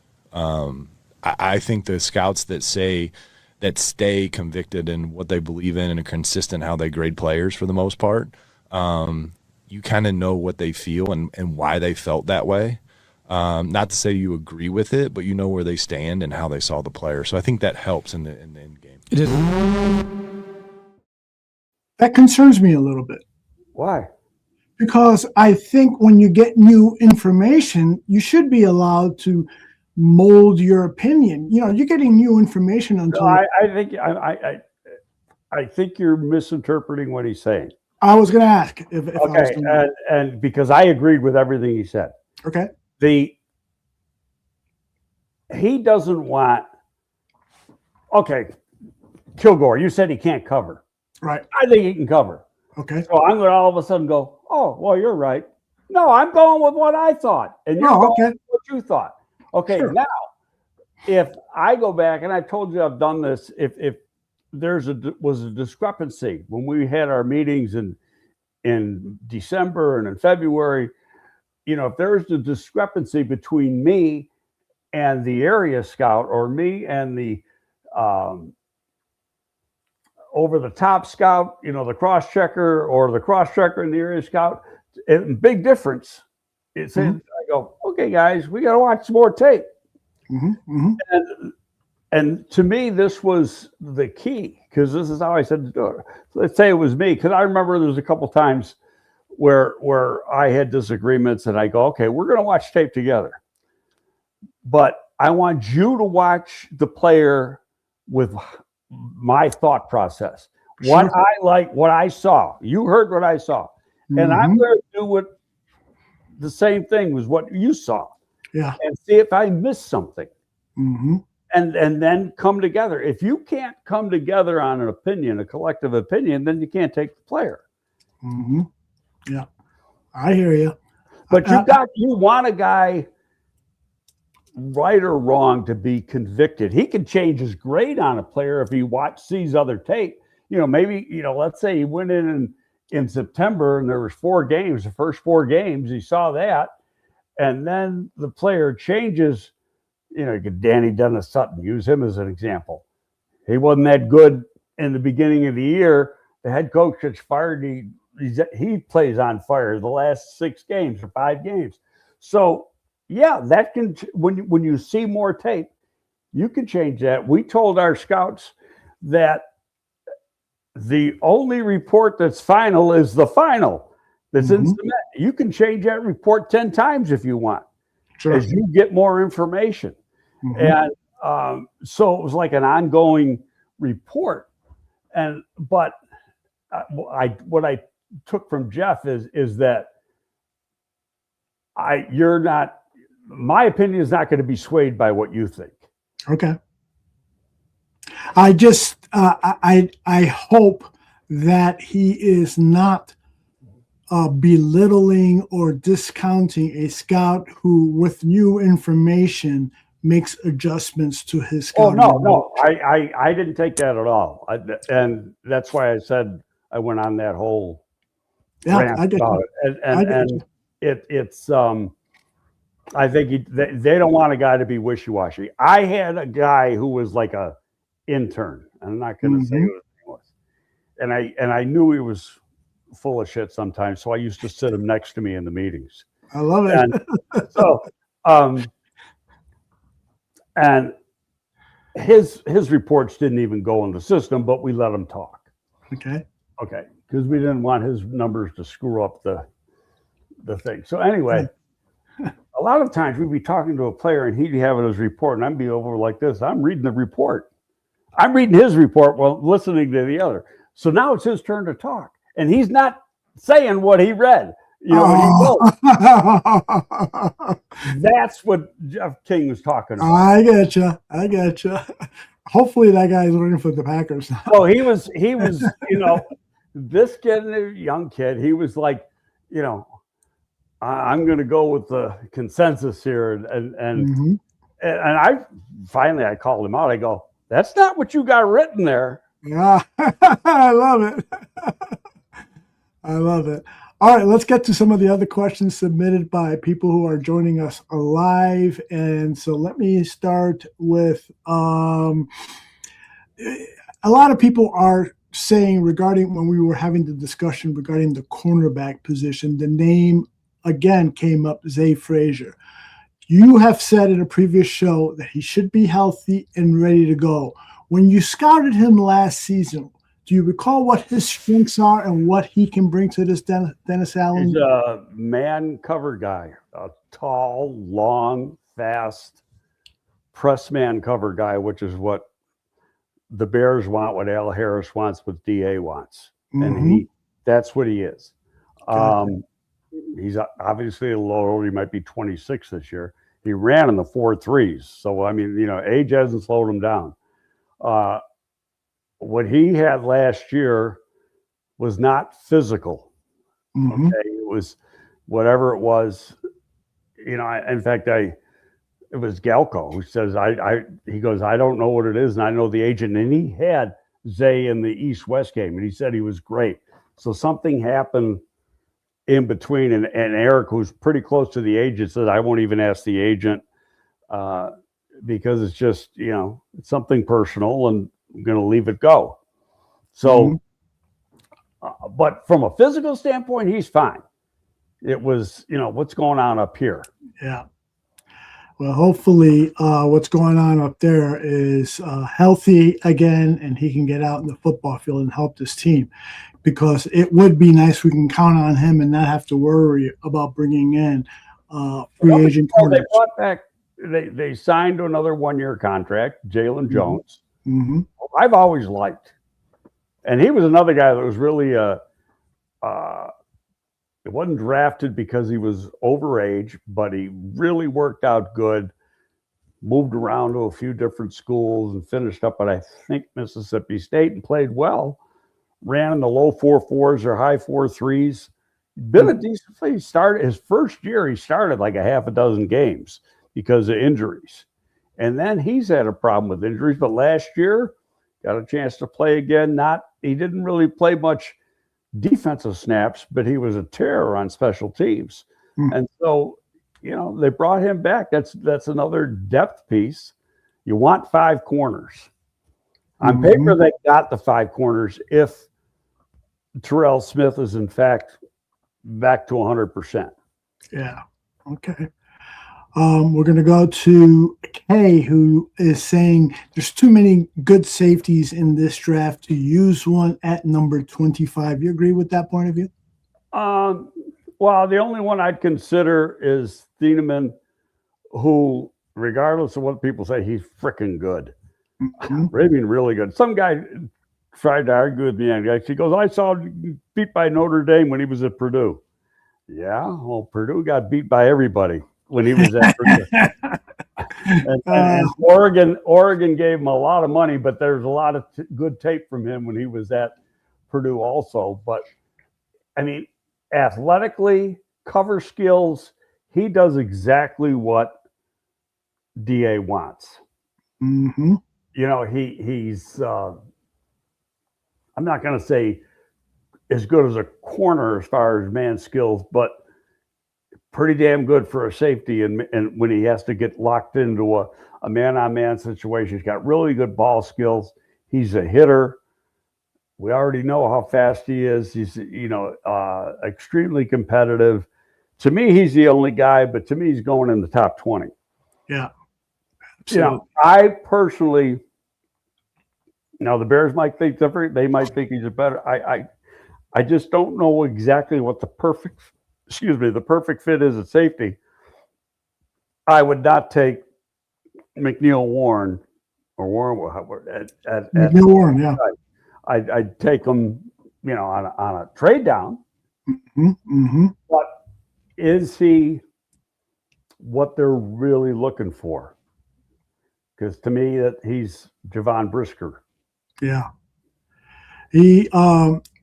And he's raw in terms of experience at the position. So it would take some development. He could be an outstanding safety, but he's not a guy that's in his rookie year is going to play outstanding football. Whoever gets picked got to start. Exactly. That's my concern. And so, Greg, do you foresee a situation where they might have to bring in a veteran free agent safety to be an insurance in case the rookie safety doesn't play well at the beginning? I don't know if you go. Could you say it's a possibility? Yeah, but who's out there? Yeah, it's already been ripped apart, yeah. And it's not like they couldn't have brought back Brisker, right? Because Brisker waited, and he didn't get much money, and so what's that tell you? We passed. We don't want him. Because he's not what we want. Mm. And, people say, well, Poles risk a second-round pick. No, Poles was drafting for an entire different system than what DA wants. And so he gets a pass on things like that. And so you just you can't just look at the guy's a big hitter like the Toledo kid. You got to look at, can he do what they want him to do? And then you say, what do they want him to do? Kobe Bryant. Watch what Kobe Bryant does. That's what they want. They want two of those guys back there. Right. Can play the box, can play center field, and guard at the nickel. Can run, can play some man, can do anything you want. And so that's what they're looking for. And I've heard this question multiple times, so I'll ask you, Tyreek Stevenson or Josh Gordon, Kyler Gordon, can they potentially be moved to that safety position? Because both have the skills to play. I don't think Tyreek can. I think Tyreek is strictly a corner. Okay. Kyler Gordon, but he's like one of the best nickels in the game. Mm-hmm. And the nickels are playing like 85% of the time. He was hurt last year. And when he plays well, that defense is very, very difficult. So why are you going to take him away from the best thing he does? Yeah. Play deep. Mm-hmm. Especially after paying him a lot of money. You want to get the most you can. I just, can it happen? Sure. Will it? I don't see it. Okay. All right. Got some more questions here. The center position has come up for discussion. This is Mr. Asar. Which other center prospects fits Ben Johnson's offensive scheme besides Sam Hecht? Have you done any work on these centers? There's a kid at Oklahoma, and I have no idea how to say his name. It's like a Nigerian name. He played guard and center. When you look at his athletic numbers, his pro day numbers were actually better. He ran 5.3, but he's an athletic 5.3. He's got pretty good body control. He can adjust on the move when he's out in space. And then there's Yeager at Kentucky, who athletically is like the best guy and strength. If you look at his numbers versus the Kansas State guy, just looking at the raw numbers, the Kentucky kid is a lot better. Here's the thing. Fans are falling in love with the Kansas State kid because Big said they had people there. So that doesn't necessarily, they could send people there and not like them. Yeah, exactly. Okay? So, and the next day they did the Oklahoma kid. And I'll tell you off the air some more, but so I are they going to take a guy? Probably, but they took the kid last year to do that. Now, he might be better off at guard, Luke Newman, but that was like the original plan for him to be a center guard. So it's if the right guy falls to them at the right spot, then you pull the trigger, but you're not going to take one to take one. Yeah. Olan Kroo's son is probably not going to be drafted, but do you see maybe the Bears bringing him in as an undrafted free agent and seeing what he's got in camp? I would hate to see him here. I think he's going to play in the league. Okay. First of all, how about this? They mismeasured him at last May as in the when they had the pro day for underclassmen as far as just getting them. They measured him as 6'007", meaning 6 foot 7/8 of an inch. Right. How about the pro day? He was 6'1 3/4. He's a young guy. Maybe he grew. Okay, no, he didn't go. I mean, he's got short arms. He did 32 reps. He's a two-time captain. Can't run. He's a 5'4" guy. Tough as hell, just like his old man. But if he was here, he's always going to be compared to Dad. Yeah. And is that what you want to do? And Olan has kind of a frosty relationship with George. Do you think that might impact the decision? I don't know. I mean, if he goes, he's going to go late. But I guarantee you, he will be playing in the league. That's good to hear. Okay, so he's just too freaking good. But he doesn't have the measurables. I know a guy from one team who's like, he goes, I'm not going to jump on the table to draft him, but I am jumping on the table to sign him. Yeah, yeah. All right, I got a great question here, and it's from Howie. He says, are we trending towards overpaying our special teams guys? We got Hardy at $2.5 million, Hicks at 2.6, Blackwell at 2.5, and Amon was 2.5 last year. Now he's no longer with the team. Yeah, but it's kind of an interesting question. I mean, I put a lot of value on special teams players, so these salaries got to get raises over the previous year. Yeah, you want that continuity. A guy who's been a mainstay in special teams the last 3 years is Homer. He got signed this morning by Pittsburgh. See what Pittsburgh gave him, and then you use that as a what's the other team playing? Actually the Bears have had a lot of their players signed. Most of them are getting 1-year deals, but so what? Yeah, they can right now. I think they're because they haven't signed a lot of guys. They're in the positive category for a possible 7th rounder in the comp situation, but that still has to play out. And Sanborn is an excellent special teams player, and he got a nice deal too. So, I don't have a problem with it. And there's going to be a lot more money rolling in. The NFL is going to redo some of these TV contracts. I mean, but you're not going to see that till next year and the year after. Yeah, exactly. Foles is still not restructured a contract yet. I mean, on paper they got, but he will. He has to. Got to. They got They only got $200,000. Yeah. So I mean, right now, today, they can't sign a guy. Right. But the thing is, I think this is a very smart approach on his part. He wants to be careful with these restructures.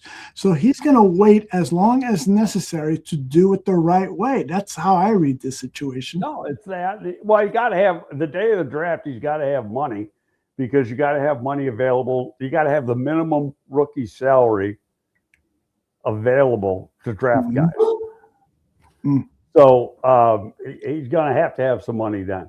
Now you could restructure a contract. You could release some guys between, there's millions away. He can create $50 million in 5 minutes if he wanted to. Mm-hmm. Okay, he's waiting for the right time. You and Eric Edholm talked about Zion Young and TJ Parker, but Stephen Nagishi has just joined us, and he's got a question for you. Oops, that's not it. This one is it. Zion Young or TJ Parker? Do you have a preference, one over the other? Zion Young.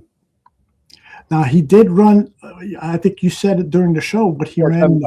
He only ran one time. Yeah. I just think he's a better player. Okay.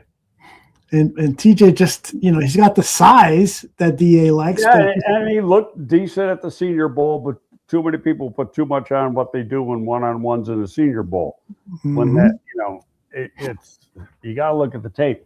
He had 5 sacks in 2025. Yeah. He had 10 the year before, 11 the year before. His play dropped off. So, what you got to find out is why. And you go back with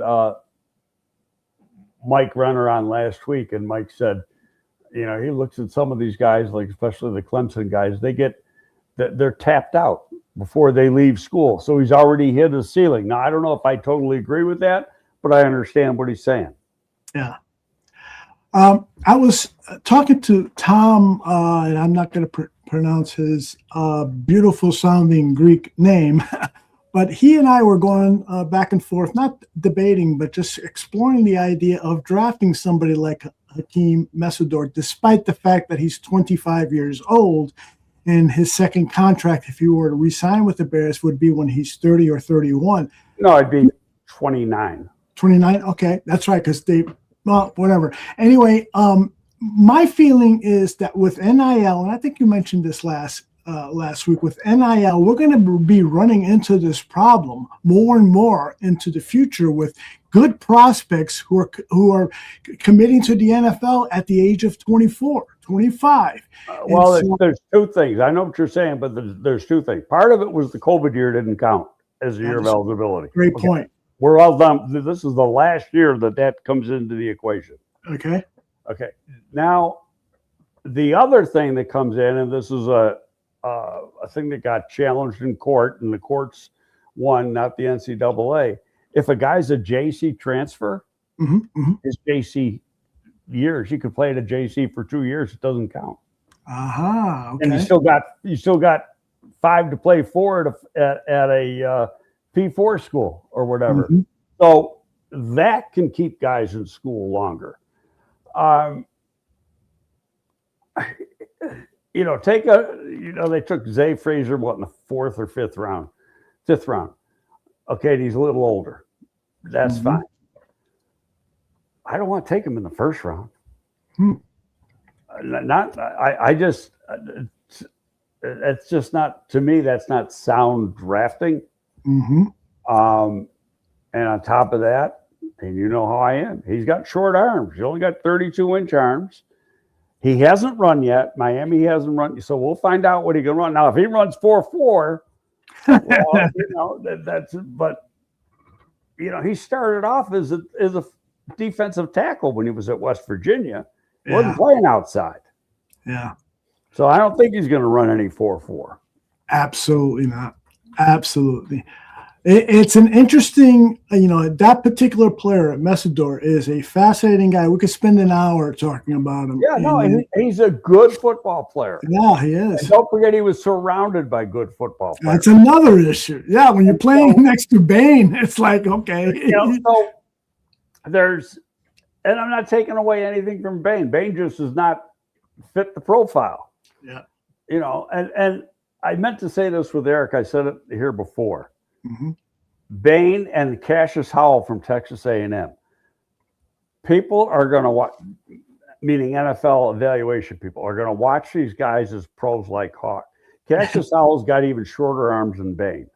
Mm-hmm. And his reach, so that's, fingertip to fingertip with your arms spread out like this, Mm-hmm. is less than his height. Wow. And like, you want it, that's one of the keys, is that their reach has got to be taller or longer than a guy is tall. He's like, his reach is like an inch shorter than his height. And it's like, I mean, not only does he have an individual arm that's long, everything about him is short. So those guys will be watched just to see if they have any production, because if they don't, the guys like myself who are big on some of that stuff, they're going to go, see? The name Keldrick Falk has come up a few times. Howie's asking for the second time. He's saying that Falk's pro day is tomorrow. Would you predict his numbers show him as a future pass rusher or a 3 tech? Didn't he run at the combine? I got this stuff here. Wait a minute, I'm going to look. I just had to click into it. Okay. No, heck, I just got out of it. Maybe you got it. I don't, because I didn't see he was a fit, but I did. I think it's another guy that's going to be like a 4.75 guy. Let me find this. Eric wrote about him. Falk's upside has been undersold thus far in the pre-draft process. He's very young and already incredibly developed physically, with room to ascend as a rusher. Well, they had him listed as like a 285, and he's really 270. Okay, wow. Yeah, he looks about 260s, 270 in that picture there. Let me get in here to the. Yeah, let me see if the chat has his 40. No, I'll look as well and I'm tell looking people real quick right now. that we got a Draft on Top episode tonight at 7 p.m. Central. South Carolina gave him a 645 grade. He was 6'6", 276. He's got a 34 3/8 inch arms, and he did not run, but he had a 35 vertical and a 9.9 broad.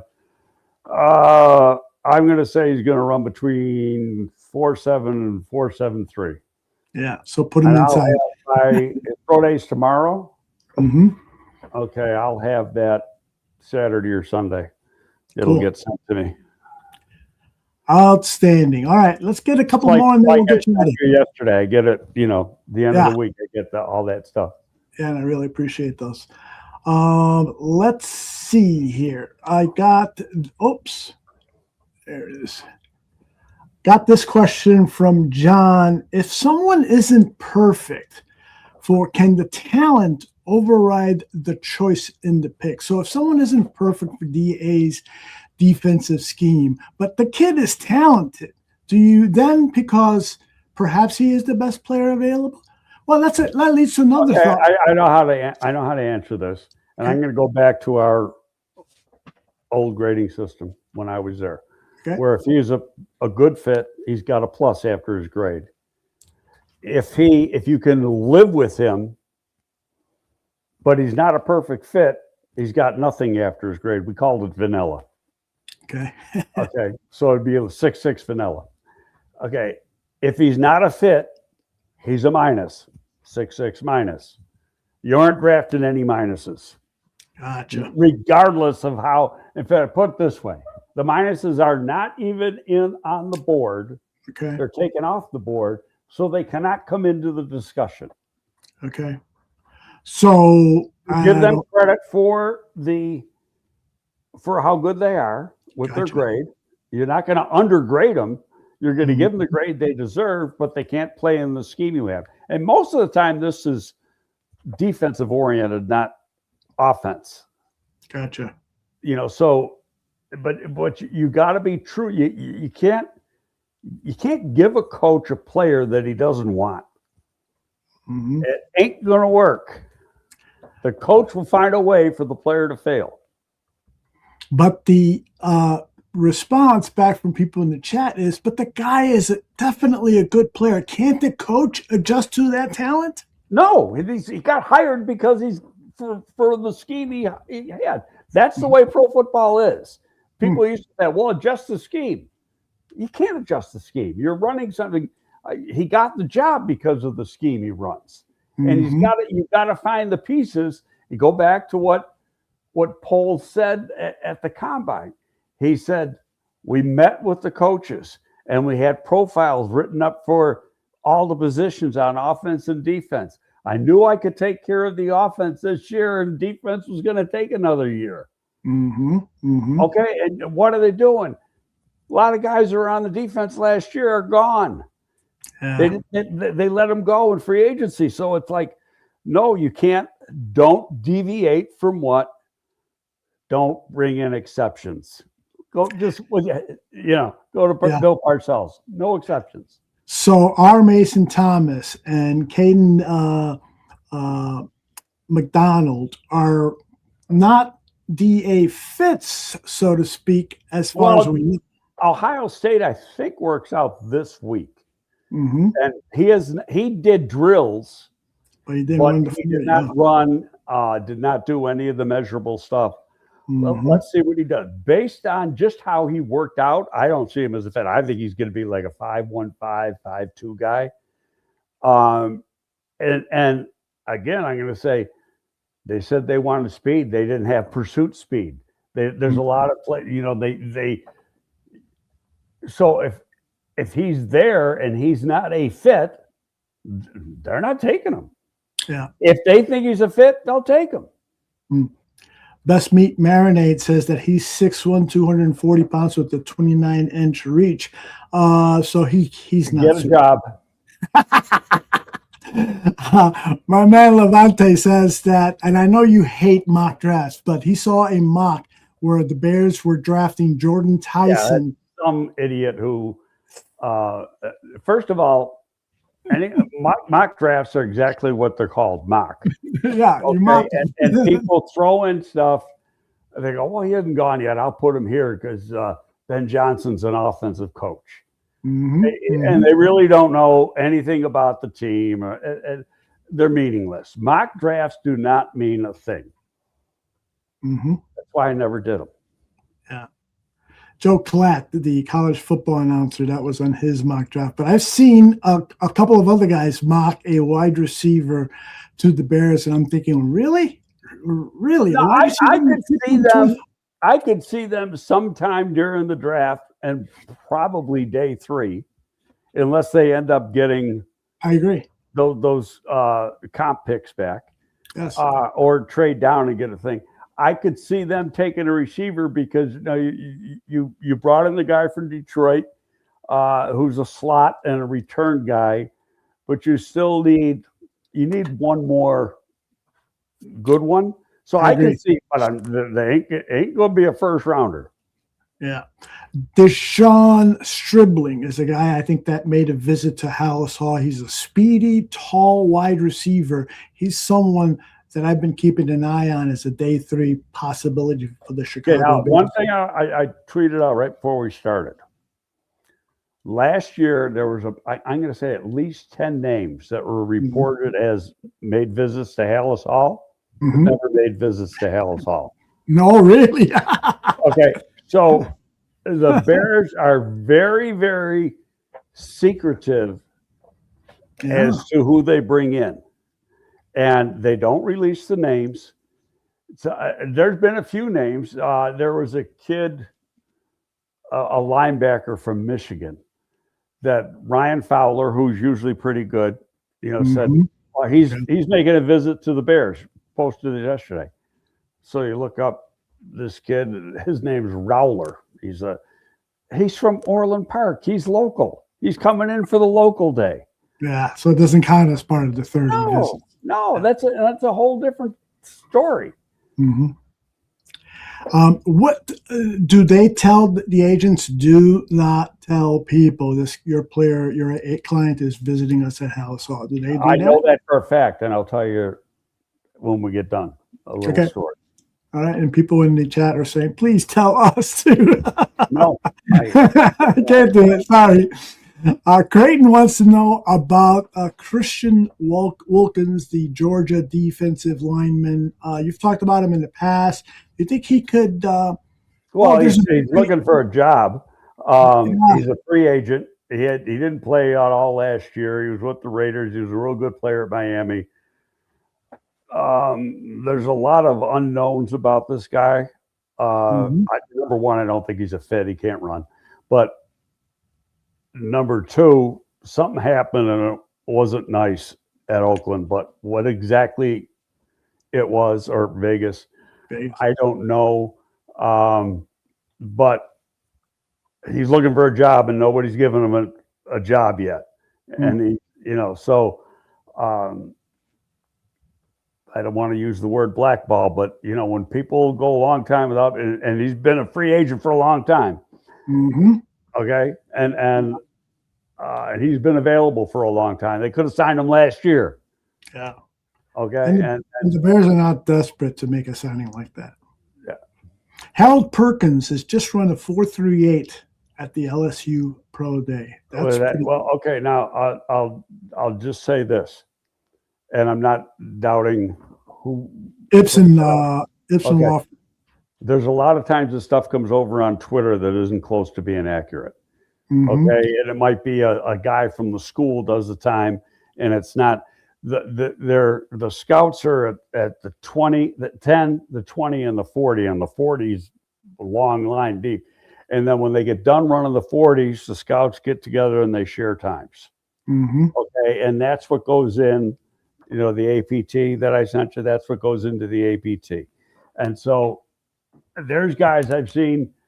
There was a player from a school I kind of liked last year, and it was reported that he ran 4.53 at his pro day. Well, the real time was 4.63. And the stuff that you just can't always trust what you see on X. And the official stuff, I'll get the official stuff. But for a pro day today, I'll have it probably Saturday. Okay. Have you done any work on Keontae Scott? Because he's a cornerback, but I keep hearing that he might move to safety in the NFL. And what I've read about him is impressive. Have you done any tape work on Keontae? No. All right, so let's mark that one down. I'll talk to some people. Danny Shimon, by the way, is doing defensive backs on tonight's Draft on Tap, which starts at 7 p.m. Central. So I'll ask him to potentially include Scott in his report.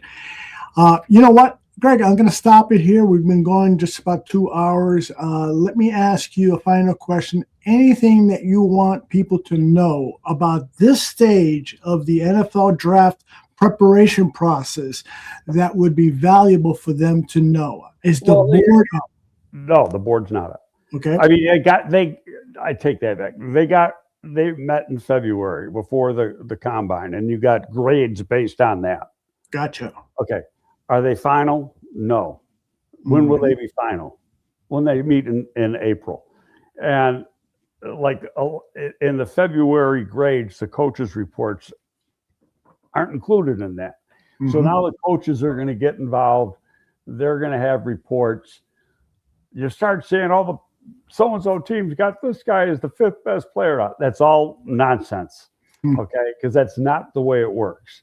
And, in April, they'll start meeting probably day after Easter, because Easter's like April 4th or something like that. And then they'll meet up through the draft. You do position by position. You're going to go through. You're going to put your final board. Are they going to talk about everybody? No, they're going to talk about the guys they like. They focus it down. It may talk about 125 players or something, 100 players, and they'll line up the board, the way they want. And we're not going to know. We're not going to have a clue what it is. Right. And I go back to last year, because I put a note in my phone. I said this. So remember, you're going to hear a lot of things. Bears want this. Bears want that. And all that stuff that was said last year, turned out to be 100% false. Guy puts out a tweet and writes an article. The deal's in place to move up to take Genty. It's in place. It means it's a done deal. Wrong. It was made up. Okay, because that's what he thought was going to do. Yeah. Okay, and you're going to see that. Except it's going to be harder now because it's a 25. You know, when you're picking in the top 10, you can zero in on some guys, but when you're at 25, you know, it's harder to do. But most of that stuff is people trying to get clicks, and they make it up. And they said, "Oh, I heard this." Well, who'd you hear it from? You know, the cab driver. I just know one thing from following this crew since Ryan has been there. Nothing gets out of that building. Mm-hmm. Mm-hmm. Yeah, I mean, and thankfully. But Greg, do you know, we know that the NFL, you know, loves to figure out ways to make an extra nickel or two. Do you think there'll ever be a day where they will charge after the draft video? They'll make videotape available of some of these draft preparation meetings for fans like me that I would pay $25, just like I did. No, I doubt it because it's too personal. Yeah, it's too strategic. It's too you're giving away trade secrets. You wouldn't do that. Competitive advantage. Well, you're giving away your organizational thought process. Yeah, yeah. I mean, I would pay $25. You see a little bit on 1920 Football Drive. Yeah, but that's as far as you're going to see. Heavily edited. It's approved by the general manager. Everything, every comment in there. Yeah, absolutely. And that's as far as you're going to see. Yeah. You know what discussion went on before or after, and I keep saying this: the decisions aren't made on draft day. The decisions are made before. Right.